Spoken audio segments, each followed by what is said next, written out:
both ours and theirs, which may number in the hundreds of thousands. We talk about a country we decimated and destroyed. I mean, if a country can have post-traumatic stress disorder, Iraq has it. And think of what the cost to the children who will grow up, many without parents and loss of limbs, and just that trauma of being exposed to the violence. Think of all the refugees who left Iraq, some who have come here. No electricity now. Huh? 3 hours of electricity. Yeah, and they're still not getting enough of what they had before we attacked. And how disgusting and how immoral to be using the kinds of weapons, including against our own troops. We're using high shells that were tipped, we're called depleted uranium shells and bullets, high caliber. And again, it's a crime. It's a war crime, and that's why this newspaper put out the definitely war. Yeah, and so the War Crimes Times, you can get it online if you go to www.veteransforpeace.org. But again, if one flips over the rock of American foreign policy, this is what crawls out. Invasion. And again, you've got that whole list of interventions. Bombings. Overthrowing governments, including Iran's and Guatemala and Chile. And can you think of many others? You didn't do Afghanistan. Well, Operation Cyclone. Okay, you want to mention Afghanistan? Skipped it. Okay, sure, I can do that quickly. Sorry to keep interrupting. In 1979, the Central Intelligence Agency began a program that they called Operation Cyclone. If anyone's seen Charlie Wilson's War, right, the implication in that movie is that the United States didn't become involved in Afghanistan until after the Soviets invaded. In actuality, in 1997-98, sometime around there, Zbigniew Brzezinski, who's currently Obama's chief foreign policy advisor, gave an interview to a French magazine called Les Nouvelles Observateurs. And in that interview, he admitted several things.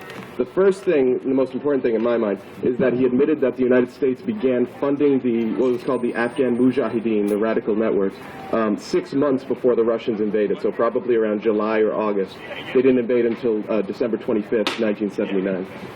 The second thing that Zbigniew Brzezinski admitted in this interview is that the Mujahideen networks that we began funding and training in order to draw the Russians into what, in the interview, Brzezinski refers to as the Afghan trap. So he says, we're trying to draw them into the Afghan trap. He says those exact words. We essentially trained an army. It wasn't covert, it was actually relatively well known, but there was an army of about 100,000 people. And that army included people like current president of Afghanistan, Hamid Karzai, and his brother, who is somewhat of a heroin dealer. But essentially, what happened after we defeated the Soviets, well, we didn't defeat them, our proxies defeated the Soviets, drove them out of the country. And afterwards, in the words of Chalmers Johnson, actually, in his book, Sorrows of Empire, or in an audio recording I heard of it, he made the point that after the war, after we were done defeating the Soviets, the United States made a calculated choice not to pick winners. What that meant is once our objective was done, once we had funded these Mujahideen networks to fight the Soviets, we just withdrew from the country. We didn't specifically put the Taliban in power, but we could have taken steps to prevent them from rising to power. We did not. We chose not to. So again, don't take my word for this. Robert Gates, who was Obama's defense guy, and then I think he's over at the CIA now, he also in his memoir admitted that, yes, we were funding the Afghan Mujahideen network starting in the summer of 1979. And he further admitted that essentially this was a short-term plan. We had no long-term plan for this. It was just on the ground, we'll do this for 10 years, then we're done. We'll just withdraw. No, we don't have to take care of these people. We don't have to make sure that that these networks remain.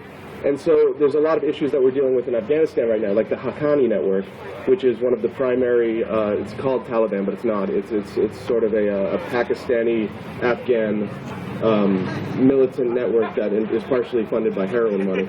But these groups and Hamid Karzai's brothers, militias and all this, would not exist if we hadn't gone in and initiated Operation Cyclone in 1979. And so I'm not saying America is responsible for 9/11, I'm just saying our short-sighted foreign policy causes things like 9/11 and will continue to cause things like 9/11. Hey, thank you. Good. Let me maybe conclude here by just reading a few quotes again. This is George H.W. Bush. I will never apologize for the United States of America. I don't care what the facts are. Sounds like Romney. Yeah, right. He was demonstrating his patriotism by excusing an act of cold-blooded mass murder by the U.S. Navy on July 3rd, 1988. Anybody remember the U.S. Navy ship Vincennes? It actually shot down an Iranian commercial airliner.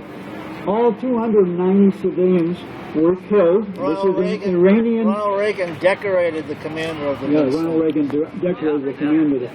This was in Iranian airspace. All 290 civilians were killed. It was on a routine flight. The targeting of it by the U.S. Navy was blatantly illegal. That it was a grossly immoral act is also obvious. But Bush said, I will never apologize. And of course the son said basically the same thing. And I have to say that Obama, I don't think is too far from that kind of mentality. But here's another one.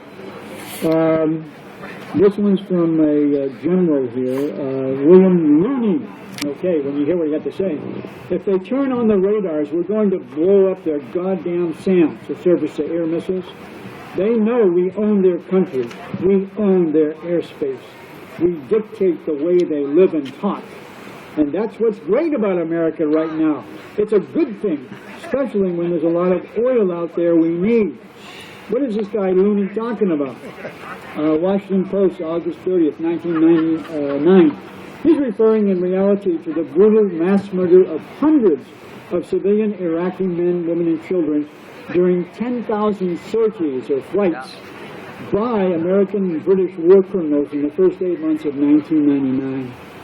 Imagine that. All right. And here's one from Ramsey Clark, remember him? Former Attorney General under President Lyndon Johnson. He says, the greatest crime since World War II has been U.S. foreign policy. Amen. Okay, and then finally we got General David Sharp, former Marine Corps Commandant. And General Sharp says, I believe that if we had and would keep our dirty, bloody, dollar-soaked fingers out of the business of these third world nations, so full of depressed, exploited people, they will arrive at a solution of their own.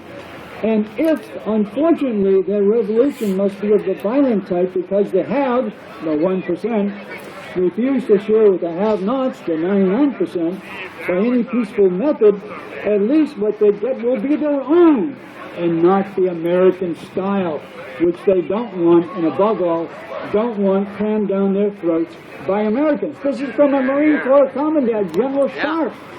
What happened, and he was pretty sharp compared to General Looney, yeah? And then, I guess the final one. We have no honorable intentions in Vietnam. Our minimal expectation is to occupy it as an American colony and maintain social stability for our investments. Sound familiar? Yeah. This tells why American helicopters are being used against guerrillas in Colombia and Peru, etc. Increasingly, the role our nation has taken is the role of those who refuse to give up the privileges and pleasures that come from the immense profits of overseas investment.